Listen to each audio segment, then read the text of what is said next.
क्या मोदी सरकार 2024 में वापसी कर पाएगी? क्या कांग्रेस यहां पर पलटवार करेगी या फिर कुछ अन्य पार्टियों का पलटवार देखने को मिलेगा? तो आज हम बात करेंगे 2024 के सियासी रण में कौन है आगे, कौन है पीछे।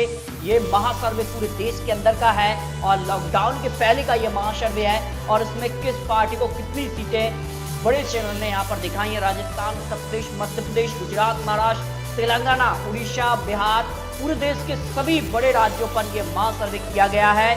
तो क्या कांग्रेस की यहाँ पर वापसी हो सकती है? कांग्रेस की अगर वापसी हो सकती है तो क्या यहाँ पर बड़ी वजह सामने निकल कर आ रही है? मोदी सरकार कई बड़े मुद्दों को लेकर अब 2024 का चुनाव लड़ेगी। तो इस पर जो है इंडिया टुडे कार्वे का ये महासर्वे निकलकर सामने आ रहा है। ये लॉकडाउन के पहले का महासर्वे है। बता दें 2014 में 7 राज्यों पर काबिज बीजेपी ने 2015 में 13 राज्यों पर पहुंच गई।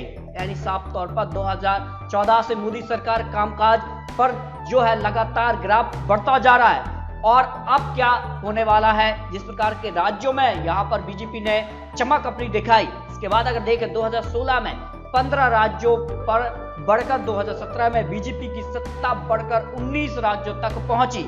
इसके बाद 2018 के बाद कुछ राज्यों में बीजेपी को जमकर नुकसान हुआ है। हालांकि मध्य प्रदेश में बीजेपी हार चुकी थी, लेकिन अब मध्य प्रदेश में वापसी की है और अब मध्य प्रदेश में स्वराज सरकार की फिर से वापसी हो गई है। और इसके अलावा राजस्थान बात करें, यहाँ पर छत्तीसगढ़, तो कुछ राज्यों में जिनमें झारखंड की बात करें या महाराष्ट्र में तो बीजेपी को नुकसान हुआ है। लेकिन इन राज्यों में नुकसान के बाद 2024 का चुनावी विश्लेषण ओपिनियन पोल क्या कहता है, आपको यहाँ पर एक एक राज्य के यहाँ पर लोकसभा चुनाव के आंकड़े यहाँ पर दिखाएंगे, जिनमें सभी राज्यों को शामिल किया गया। बड़े निश्चय का ये महासर्वे आपको दिखा रहे हैं। अगर बात करें तो यहाँ पर मोदी सरकार का कामकाज कैसा रहा है, इस पर देखिए कामकाज पर जो सर्वे आया है बहुत संतुष्ट कहने वाले लोग हैं। 26% लोग कहते हैं मोदी सरकार का कामकाज बहुत अच्छा है, संतुष्ट कहते हैं 36, जो ना संतुष्ट हैं और ना यहाँ पर बहुत संतुष्ट हैं वो 20% है। असंतुष्ट लोग उनसे हैं 9% हैं और बहुत असंतुष्ट 4% ही लोग यहाँ पर निकल कर आते हैं। तो फाइनल आंकड़े क्या बनेंगे वो भी आपको दिखाएंगे। अगर देखें किसको कितनी सीटें आ सकती हैं महासर्वे में, यहाँ पर अगर देखें तो महाराष्ट्र में जिस प्रकार से सत्ता परिवर्तन देखा है और महाराष्ट्र की जो लोकसभा की सीटें होती हैं वो कहीं ना कहीं एनडीए को काफी मदद देती हैं। लेकिन अगर देखें, अगर आप left, SP, BSP, RLD, TDP और यहाँ पर कांग्रेस और पीपीडी और इसमें अगर शामिल शिवसेना शामिल हो जाती है तो फिर क्या आंकड़े बनते हैं? देखिए आंकड़े एनडीए को 282 यानी 71 सीटों का नुकसान हो सकता है। अगर ये पार्टियां जो है जो बीजेपी से अलग हुई हैं, कुछ पार्टियां वो अगर इकट्ठी यहाँ पर कांग्रेस को समर्थन देती है। यूपी की अगर बात करें, 172 सीटें अगर इन पार्टियों को समर्थन मिलता है। अगर अन्य की बात करें तो यहाँ पर 89 सीटें यहाँ पर उनको आ सकती हैं। अगर आप देखें शिवसेना एनडीए से बाहर अन्य में शामिल हो जाती है, कांग्रेस को समर्थन ना देके अन्य में शामिल हो जाती है, तो फिर बीजेपी को 303 सीटें यहाँ पर आती हैं, यूपीए को 108 और अन्य का जो आंकड़ा है वो बढ़ जाएगा, 132 सीटें यहाँ पर आ सकती हैं।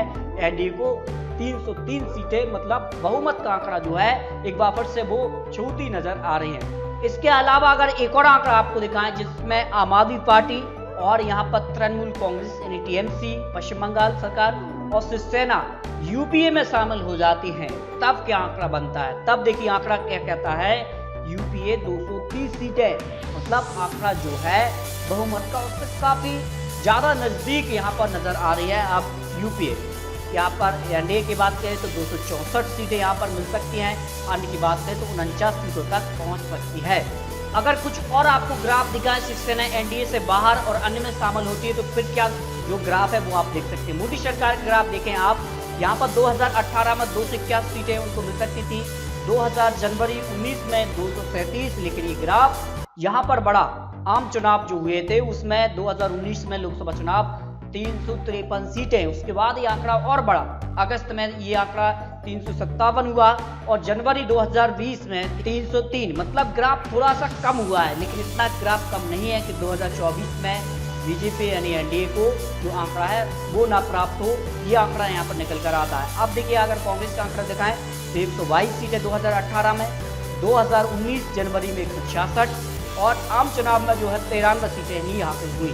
के बाद अगर बात करें तो जो शिवसेना अब टूट कर यहाँ पर कांग्रेस में शामिल हुई तो ये आंकड़ा थोड़ा सा 108 तक पहुँचता है। 2020 जनवरी तक का ये आंकड़ा आपको दिखा रहे हैं। तो कहना ये होगा कि अब कहीं ना कहीं आम आदमी पार्टी या फिर अन्य जो दल हैं वो अगर शामिल होते हैं तब जाकर कांग्रेस को फायदा होगा, वरना मोदी सरकार 2024 में एक बार फिर से सरकार बनाएगी। अब आपके सामने कुछ और आंकड़े रखते हैं। अगर पीएम के तौर पर अगर आंकड़े दिखाएं आपको तो नरेंद्र मोदी जी यहाँ पर 34% सबसे अच्छे पीएम के तौर पर यहाँ पर आंकड़ा निकला है। इंदिरा गांधी 16%, अटल बिहारी वाजपेयी 13%, यहाँ पर जवाहरलाल नेहरू यहाँ पर 8%, लाल बहादुर शास्त्री 6% और मनमोहन 6% लोगों का मानना है जो आंकड़े यहाँ पर निकले हैं। देश का अगर और भी आपको अगर मंत्री के तौर पर कामकाज दिखाएं, देखिए अमित शाह 43% और राजनाथ सिंह यहाँ पर 39%, नितिन गडकरी 34%, निर्मला सीतारमण यहाँ पर 26%, पीयूष गोयल 24%, यहाँ पर स्मृति ईरानी 22%, रविशंकर प्रसाद 16%, यहाँ पर रामविलास पासवान 15%, इसके अलावा गिरिराज सिंह 15%। इसके बाद कुछ और यहाँ पर मंत्री आते हैं।